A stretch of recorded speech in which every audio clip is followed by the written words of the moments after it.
Peristiwa alam salah satu yang terdahsyat di Norwegia itu menginspirasi lahirnya film berjudul The Wife. Mengambil setting masa kini, film besutan luar Utahuk ini mengajak para penonton untuk merasakan suasana mencekam dan kepanikan warga saat tsunami datang menghampiri. Christian yang diperankan oleh Christopher Joner, seorang geologis di Grainger, menemukan fenomena aneh yang terjadi di Gunung Arkeneset. Fenomena aneh ini menuntun kisah keluarga Christian ke dalam perjuangan untuk menyelamatkan diri. Di tengah kepanikan dan keinginannya untuk menyelamatkan seluruh keluarganya setelah Grainger diguncang gempa berkekuatan besar, terjadi banyak drama dan pesan moral yang ingin disampaikan oleh sang sutradara kepada para penonton. Tanpa berlama-lama, kita langsung saja ke jalan ceritanya.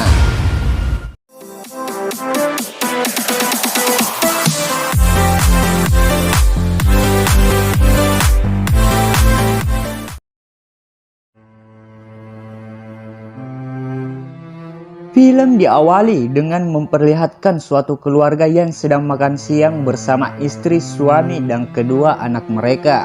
Suaminya bernama Christian dan sang istri bernama Idun. Anaknya yang laki-laki bernama Sondre dan yang kecil bernama Julia. Mereka semua memang akan segera pindah dari rumah itu.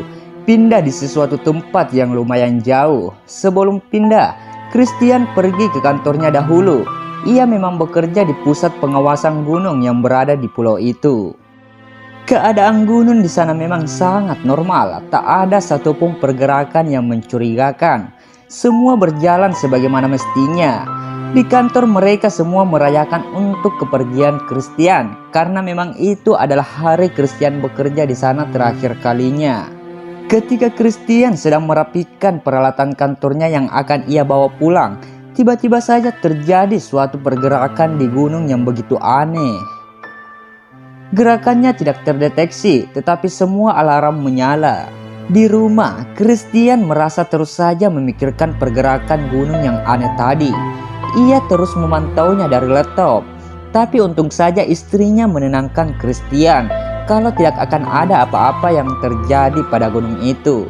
Mereka pun kembali mengemas barang-barang mereka dan tak lupa juga berpamitan kepada tetangga. Akhirnya mereka pun pergi. Sekarang mereka harus menunggu kapal untuk menyeberang. Saat menunggu, entah kenapa hati Christian merasa tak tenang, seperti terus saja memikirkan gunung itu, seperti ada sesuatu yang memang salah. Akhirnya Christian memutuskan untuk kembali. Ia kembali ke kantornya dan menyuruh kedua anaknya menunggu di mobil. Istrinya memang tidak bisa berangkat bersama-sama karena dia harus bekerja dulu hari ini. Dia bekerja di suatu hotel yang tak jauh tempatnya dari rumah. Keadaan saat itu memang ramai pengunjung karena memang sedang musim liburan. Sedangkan di kantor Christian menjelaskan ke rekan-rekannya kalau ada yang tidak beres pada gunung itu. Akhirnya Christian dan teman-temannya langsung berangkat untuk melihat apa yang sebenarnya yang terjadi pada gunung tersebut. Dengan sangat hati-hati, Christian dan temannya memasuki celah-celah gunung dan juga terus berkomunikasi dengan orang yang di kantor untuk mengawasi mereka. Christian dan temannya terus mengambil gulungan kabel alarm di sana, tapi ternyata benar, gulungan kabel itu putus. Jelas itu membuat adanya pergerakan di dasar gunung itu yang membuat alarm yang sebelumnya menyala. Christian mencoba meyakinkan bosnya untuk melakukan sesuatu.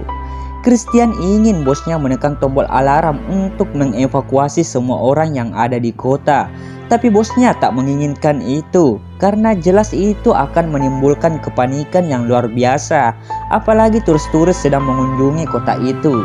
Akhirnya Christian pun menyerah karena putusnya kabel itu memang belum terlalu cukup bukti untuk mengevakuasi semua orang. Christian pergi dari sana, ternyata kedua anaknya sudah tak ada di mobil.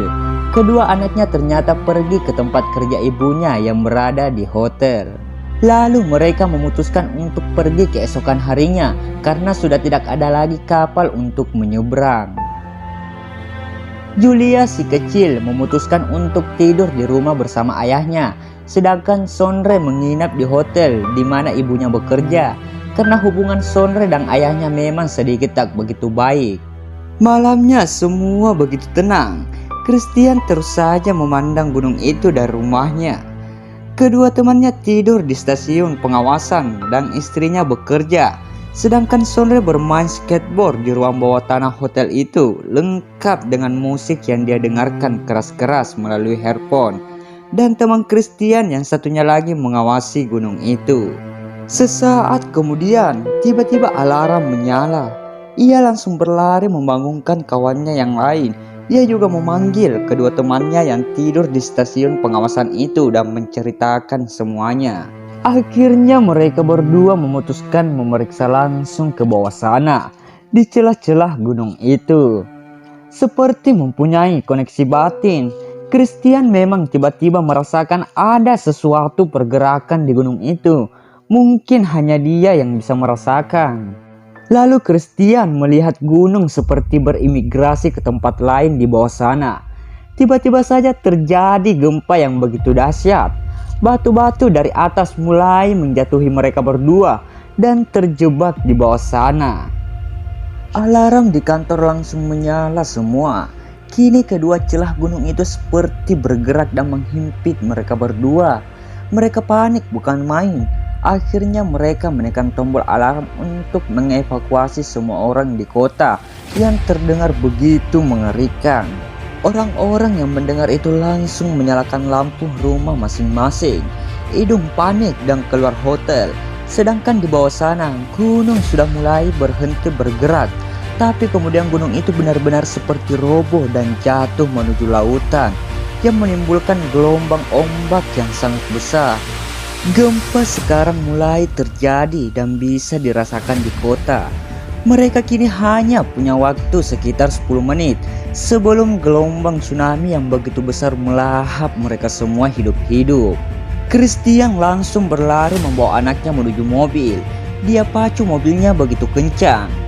Di hotel, Idung membangunkan semua tamu hotel untuk segera keluar dan menyelamatkan diri. Semua orang benar-benar panik. Idun kemudian menelpon suaminya dan Christian menyuruhnya ke tempat yang lebih tinggi. Orang-orang bahkan sudah keluar rumah masing-masing untuk segera berlari menyelamatkan diri. Semua benar-benar panik. Sepertinya nyawa memang jelas-jelas lebih penting dari apapun dan tak bisa dibandingkan dengan apapun. Gelombang tsunami yang begitu besar kini benar-benar siap untuk melahap seluruh kota. Di hotel, Idung menyuruh semua tamu untuk menaiki bus, tapi Sondre tak ada di sana. Ia pun berlari ke kamar Sondre. Sedangkan di jalan, Christian terjebak macet. Orang-orang sudah panik dan keluar semua, yang menimbulkan kemacetan yang begitu panjang.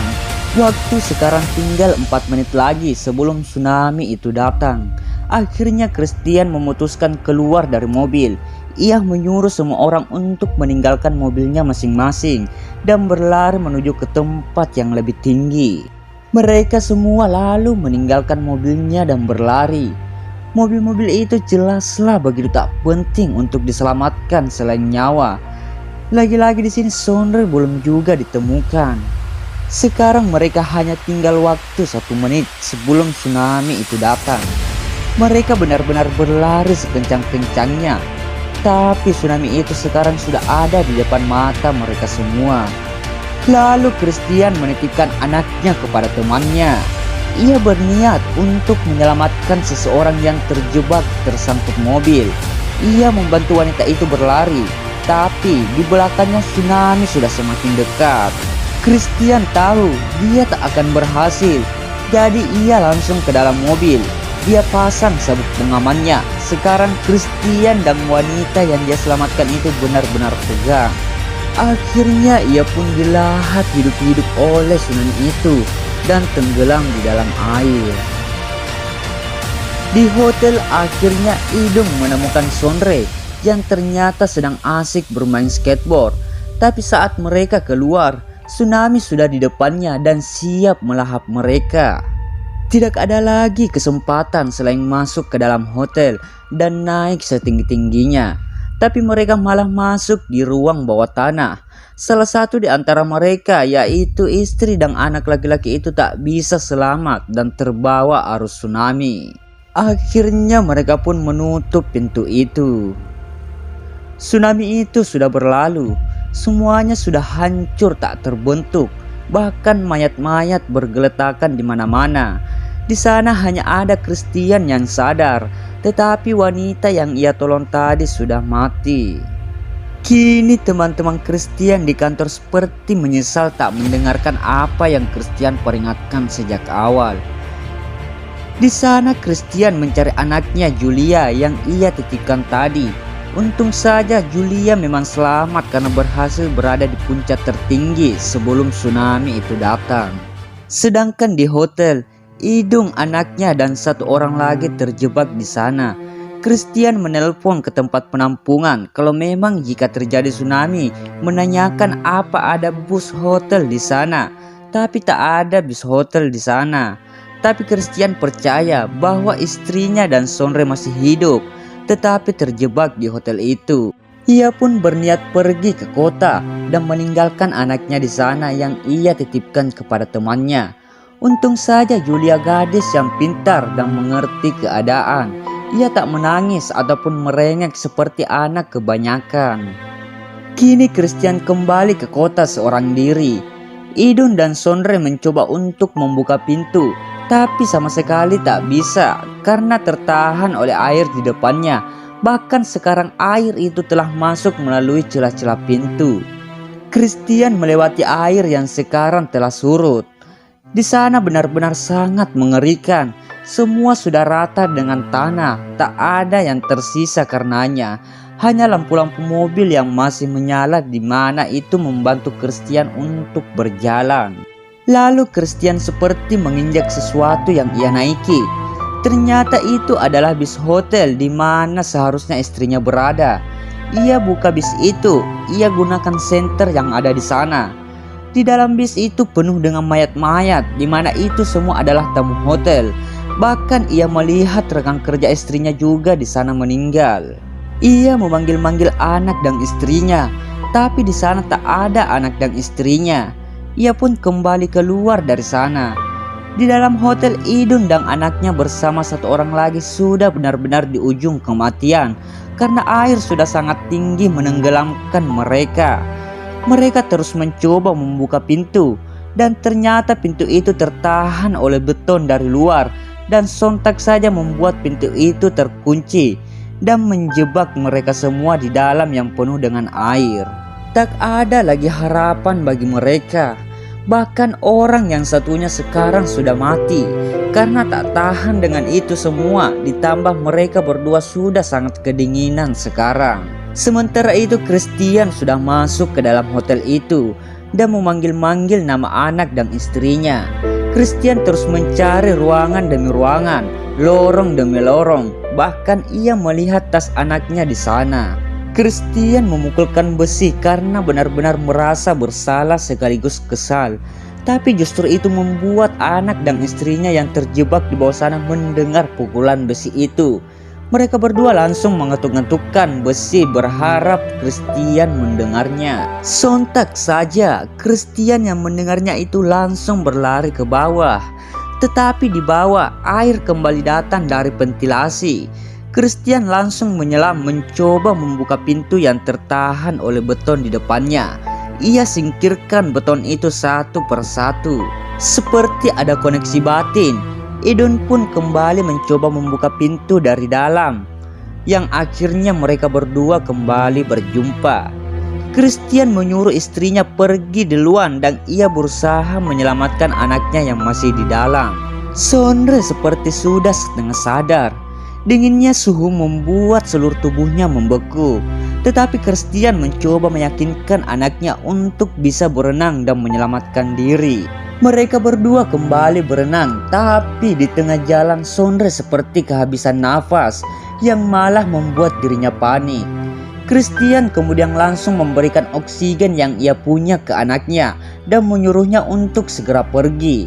Tapi hal itu justru membuat Christian kehabisan napas dan akhirnya menelan semua air ke dalam perutnya. Idun yang melihat hanya anaknya yang kembali langsung menyusul suaminya dan mengeluarkan Christian dari sana yang sekarang sudah tak sadarkan diri.